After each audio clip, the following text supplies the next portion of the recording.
কাজে আপনাদের সমস্যা কতদূর আপনারা জানেন না, এগুলি আপনাদেরকে জানতেও দেওয়া হয় নাই, আর আমরা জানাইতে আসি, আপনাদের শোনার সময় নাই।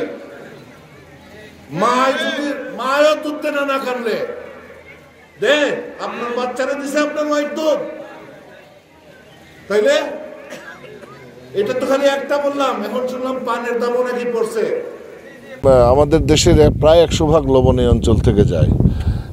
এখানে লবণের মাঠগুলি থেকে যাতে লবণ চাষিরা উচ্ছেদ হয়ে যায় তার জন্য ব্যাপক ষড়যন্ত্র চলছে। কারণ এখানকার যে দূষক উৎপাদনকারী শিল্পায়ন শুরু হয়েছে, এটার বিস্তার করতে গেলে এখান থেকে লবণের চাষিগুলিকে উচ্ছেদ করতে হবে, তারপর পান চাষিকে উচ্ছেদ করতে হবে। কিন্তু এই পান, এই লবণ তো আমাদের দেশের জন্য, লবণ তো একটা কৌশলগত পণ্য, এটা ভাতে মাছে বাঙালির দেশ। আপনি এখানে বিদ্যুৎ ছাড়া মানুষ রাখতে পারবেন, আমরা লোডশেডিংয়ে বছরের পর বছর ছিলাম, কিন্তু লবণ ছাড়া 2 দিন মানুষ থাকতে পারবে? কাজে আমরা এখানকার 100% লবণের যোগানকে উদ্বাস্তু করে দিয়ে, তুলে দিয়ে বিদেশিদের কাছে লবণ আমদানি করে আমার দেশের কৌশলগত যে খাদ্য নিরাপত্তা, সেটাকে হুমকির মুখে ফেলে দিচ্ছি আমরা। শুধু যে জেলে এবং লবণ চাষিদের জীবন এবং জীবিকা হুমকির মুখে তারা উদ্বাস্তু হয়ে পড়ছে তা তো নয়। কাজে এখানে লবণ চাষিদের রক্ষা করতে হবে, তাদের নিজেদের স্বার্থে তো করতেই হবে, আমাদের সবার জাতীয় স্বার্থে এটা করা দরকার। আপনি দেখেন এবছর লবণ উৎপাদন খরচ হচ্ছে 8 টাকা, আর লবণের দাম বাজারে এসেছে 3 টাকা। লবণ চাষি কোথা থেকে তার ঋণ পরিশোধ করবে? কিভাবে, কেন সে আগামী বছর আবার লবণ চাষ করবে?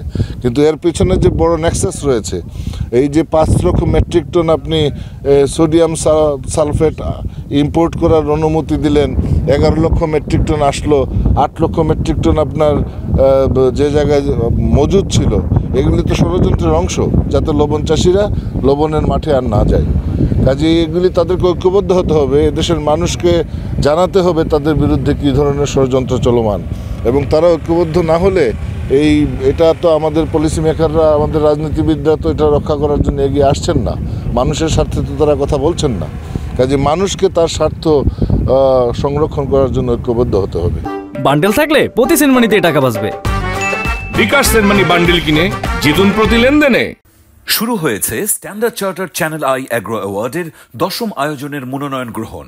এবার নতুন ক্যাটাগরি বছরের সেরা ছাদ কৃষক সহ মোট 13টি ক্যাটাগরিতে পুরস্কার প্রদান করা হবে। মনোনয়ন গ্রহণ চলবে আগামী 15 জুলাই 2025 তারিখ পর্যন্ত।